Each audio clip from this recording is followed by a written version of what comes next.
Hi, Prime Minister. Stephanie Taylor with the National Post. I heard you say, there's a difference between the President's comments around Canada becoming a 51st state as a wish versus a reality. You told him that Canada was not for sale. But many Canadians are offended and deeply angered by the fact that he keeps repeating this comment. So have you asked the President to stop calling Canada the 51st state? Yes. Today. Okay, specifically, what did you ask him? Exactly what you just said. But what words did you use? How did you ask him? Look, I gave you an answer. Do you have a follow-up? En français. What was his answer? Well, we'll look. I don't know. He's the president. He's his own person. I would go back to showing the difference between a wish and a reality. We're very clear. I've been very clear publicly, consistently. I've been very clear in private. It was clear again in the Oval Office. Would be clear throughout. The president. He understands that we're having a negotiation between sovereign nations and that we will only pursue and accept a deal that's in the best interests of Canada, not just in the short term, but in the medium and long term for Canada.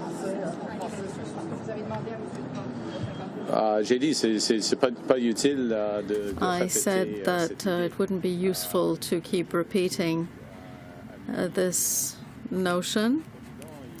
I did say that to the President, but the President will say what he wants to say. However, there is a tremendous difference between a wish and the reality. Stepped in to take a follow-up. So last question, please. Thank you. This is Bapal Manga from the Wall Street Journal. Given what's happened with the USMCA and the tariffs that Canada is facing, how do you trust that the U.S. right now is negotiating in good faith, and how do you trust any deal you sign with them? We'll make that determination over the course of the negotiations. I mean, that's the bottom line on that. It's a process. You see, and I would emphasize the following, which is that we have been in the process, as most would know, of an election, and so this is the point at which a serious discussion begins. And so we had the President, at his invitation, I'm here, he welcomed us. We had a very substantive, wide-ranging discussion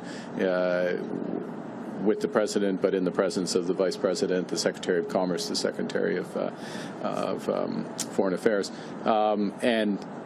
and beyond, his Chief of Staff as well. Now I'm in trouble, Stephen Miller. I think that covers it. I hope so. And we have some very specific things to follow up on and build out from that. And in any negotiation, then you make a determination based on that. It also, part of what you make a determination based on are the incentives aligned in the agreement that you get. And I think the lesson would be of this experience is to ensure that the incentives are aligned and durably so between the two countries, and that is a way that agreements are self-reinforcing. Thank you very much. Prime Minister, this was the next press conference. C'est ce qui met fin à notre conférence de presse. Merci.